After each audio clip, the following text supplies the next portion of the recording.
How about this for a story? Two people meet, fall in love, and decide to spend their lives performing Neil Diamond songs together. Sounds like the setup for a quirky romantic comedy, right? But this one's real, and it's a lot more complicated than it sounds. Oh, that's already pulling me in. I mean, Neil Diamond tribute artists as a love story? That's definitely not something you hear about every day. So, what's the deal with this movie? It's called Song Sung Blue, and it's based on the true story of Mike Sardinia and Claire Stengel, two tribute artists who performed together as lightning and thunder. The movie, written and directed by Craig Brewer, dives into their lives, their music, and the challenges they faced as a couple and as a family. It's not just a love story, it's a story about resilience, creativity, and finding joy in the midst of struggle. That already sounds like it's got some emotional weight to it.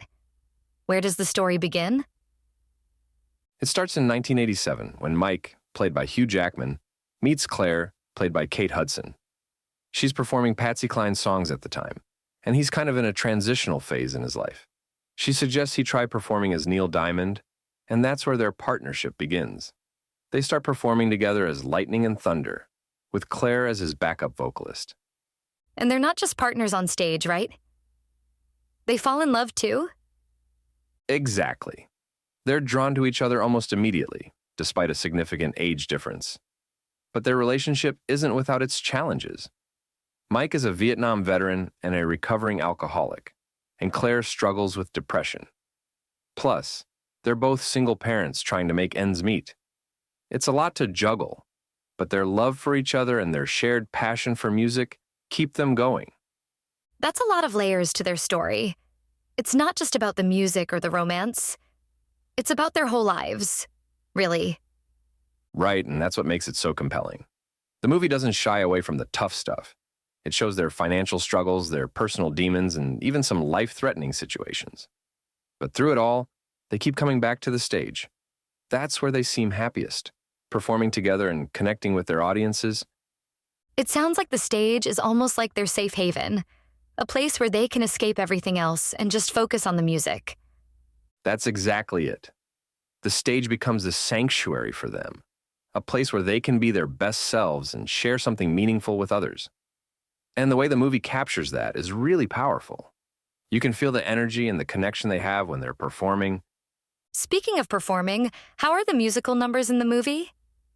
I mean, Hugh Jackman as Neil Diamond, that's a pretty big role to take on. He does a great job. At first, his singing feels a little light, but as the movie progresses, he really finds the depth and timbre of Neil Diamond's voice. It's almost like you're watching him grow into the role, which might have been intentional. It mirrors Mike's journey as a character, finding his footing and embracing this new identity. And what about Kate Hudson? She's got such a natural charisma. How does she hold up in this role? She's fantastic. Her presence is magnetic, and her singing is really captivating. You can see why Mike would be so drawn to her, both as a person and as a performer. She has this warmth and charm that just lights up the screen. And her chemistry with Jackman is so believable. You really buy into their relationship, which is crucial for a movie like this. It sounds like the casting was spot on. But what about the family dynamics? You mentioned they're both single parents. How does that play into the story?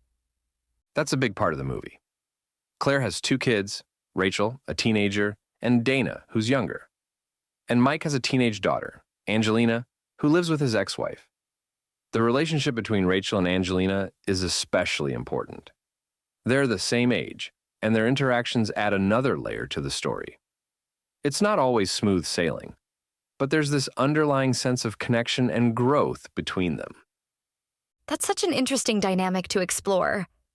It's not just about Mike and Claire. It's about their whole family and how they navigate these new relationships. Exactly. And that's something the director, Craig Brewer, really leans into. He doesn't just focus on the music or the romance. He gives equal weight to the familial bonds and the challenges that come with blending two families. It's a delicate balance, but he pulls it off beautifully. It sounds like the movie really captures the messiness of life, the highs and lows, the struggles and the joys. That's what makes stories like this so relatable, isn't it? Absolutely.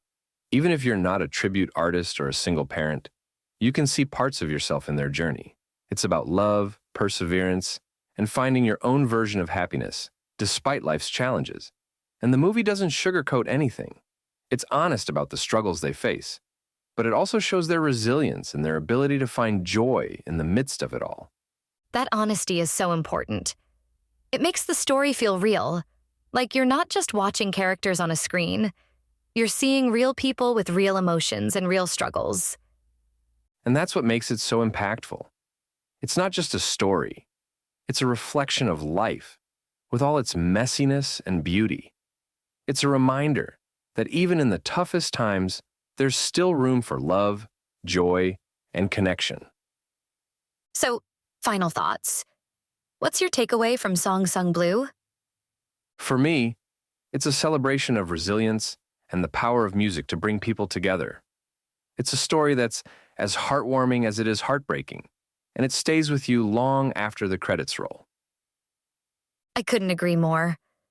It's a film that reminds us of the highs and lows of life, and it does so with a lot of heart. If you're looking for something that's equal parts moving and uplifting, this is definitely worth a watch. Let's give it a score of 7.5 out of 10.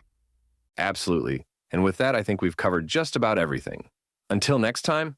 Until next time. You've been listening to Movies First. Available at Apple Podcasts, Spotify, iHeartRadio, or your favourite podcast player. You can also stream on demand at Bytes.com. This has been another quality podcast production from Bytes.com.